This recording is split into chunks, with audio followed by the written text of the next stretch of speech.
Bible के अनुसार पिता और पुत्र के प्रेम को दर्शाती है यह कहानी।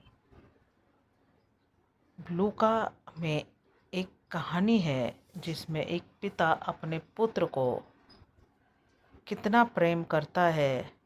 हजार गलतियां करने के बाद भी वह अपने बेटे से प्यार करता है। एक धनी मनुष्य के दो पुत्र थे।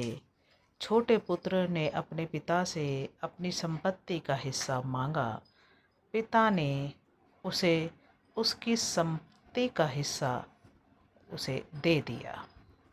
कुछ ही दिनों बाद छोटा पुत्र अपनी सारी संपत्ति लेकर के दूर देश को चला गया।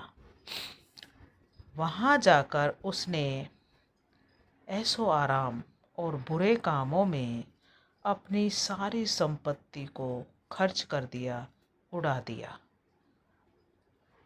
जब उसकी सारी संपत्ति खत्म हो गई तो उस देश में भयंकर अकाल पड़ा और उसे बहुत कष्ट उठाना पड़ा। यहाँ तक कि उसकी सारी संपत्ति खत्म हो गई और उसने बहुत कष्ट उठाया।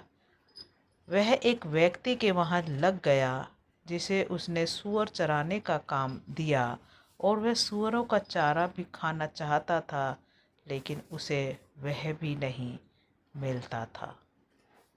वह व्यक्ति सोचने लगा अपने पुराने दिनों के बारे में। सोचा कि मेरे पिता के यहाँ घर में तो बहुत से नौकर हैं।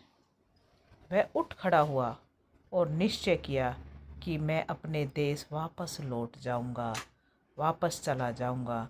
मेरे पिता के यहाँ पर बहुत सारे नौकर हैं और मेरा पिता मुझे अपना लेगा। यह सोचकर वह वापस चल दिया और अभी दूर देश से आ ही रहा था। पिता ने उसे आते हुए देखा और उसे पर दया आई। दौड़कर उसे गले लगाया और उसका चुंबन भी किया। ये एक पिता का प्यार था जो उसने इतनी गलतियां करने के बाद भी अपने बेटे को अपने गले से लगा लिया।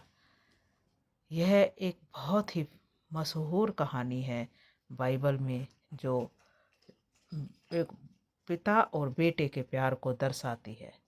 पुत्र ने कहा, हे पिता, मैंने स्वर्ग और आपके सामने पाप किया है। मैं आपके योग्य नहीं हूँ कि आपका पुत्र कहलाऊं। यह सुनकर के पिता ने उस बच्चे को अपने आगोश में ले लिया और कहा। तब पिता ने नौकरों से कहा, जल्दी से उत्तम वस्त्र लाओ, इसे पहनाओ, अंगूठी लाओ, इसके हाथ में पहना दो, इसे जूते ला करके दो, इसके पैरों में पहनाओ। वह अब आनंद के साथ, ये मेरा पुत्र है जो मर गया था और ये फिर से जी उठा है, ये खो गया था, आज मुझे फिर वापस मिल गया है। ऐसा उस पिता ने किया। उस पिता के प्यार को देख करके बड़े बेटे ने भी कहा कि इतना प्यार पापा आपने हमें कभी नहीं किया। उसने कहा, यह मेरा प्रिय पुत्र था जो मर गया था।